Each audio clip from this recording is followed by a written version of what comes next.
Amazon. So for this problem, how we are going to identify our solution? See, the first one we are going to tell us complexity in inventory coordination. So we are having an Amazon all over the world. Millions of people are using Amazon across the world. They have various different types of sellers in a real time. So based on that, they can maintain a stock level and they can analyze what is the demand trend, what they are going to dynamics, then how they are going to analyze their scale. So for this problem, for this objective, we are going to have one real-time trend analysis solution. So these solutions can be identified. So can you say what are all these solutions can be implemented? Implemented BA tools, integrated sellers and buyers, utilized machine learning. Yes. So we have implemented many BA tools. Based on the BA tools, we can predict the real-time world. So based on the predicting the world, we can store the data.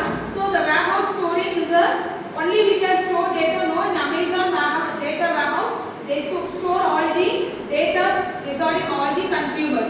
Then they utilize their machine learning to analyze the backup. So for that, they can track the particular customer, how many times they are purchasing. So the second one is data sellers across platform components.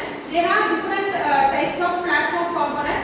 These components are included seller, buyer behavior and the logistic manner. So for this, they are going to have real-time decision making. For this implementation, they need to have centralized data architecture. So we can identify different types of solutions. Anybody can tell the solution?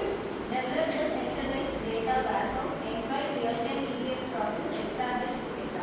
Yes. So by having a centralized data warehouse, they can have to gather all the sellers, buyers and stakeholders data, including logistics. So through logistics, they can identify different types of warehouse. For that, they are using ETL process. So the ETL process is very important. So extracting, transforming and loading the data. So through this, they can establish their consumers' quantity and inconsistencies.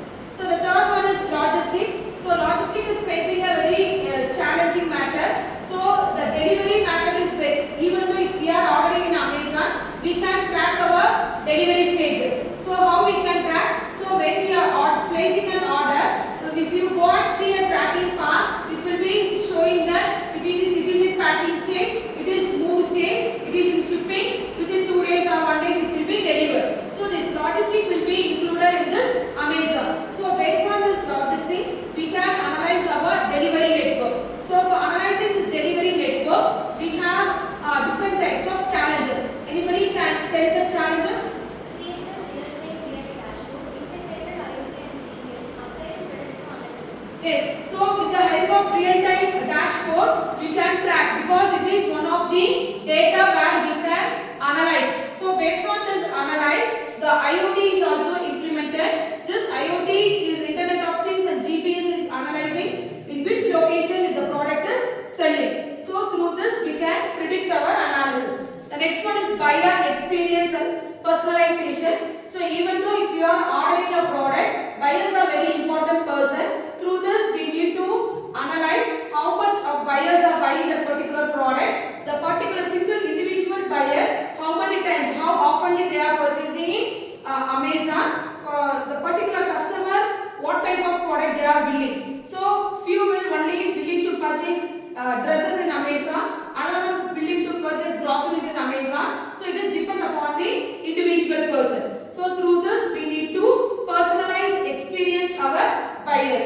The next we need to empower our sellers. So we have different types of sellers. Amazon, what they have different types of company. If you take watch as an example, only one product is selling in Amazon, one brand of watch is selling in Amazon. No, we can see different type of companies. So they need to attract, they need to bring all the stakeholders under one roof in the name of Amazon. So through that we are purchasing our product. So for this we need to introduce different types of pricing tool and we can insight and predict it. The next one is scalability of data infrastructure. Data infrastructure is very important one. So based on the data, some of the companies, if you see, we won't order a product, but somebody make a call to us, we are selling this product, you need to buy. How they are getting? They are getting the data through the database. Based on the consumer database, they are analyzing all the data, taking the consumer's details, and they are making a call to that particular customer and attracting the persons. The next one is data privacy and compliance. So if I am providing a data, it should be created as a privacy. So based on that, they have compliance dashboard. If anybody is misusing the data, so we can complain. So for that, they have given some dashboards information numbers. Based on the toll-free number, you can complain, my data are misused. So through this, we can analyze how the Amazon are implementing a product, how they are satisfying the customer. They need to expect their value of buyers and sellers. In this case study, after analyzing all the changes, the decision making will be taken by the Amazon company by collaborating with stakeholders, and they can have a competitive edge. So Amazon will have different types of competitors like Meesho, Flipkart, different types of companies are there to sell the product. So they need to overcome all the competitors. Based on that, they can analyze which leverages can be overcome by Amazon. Thank you.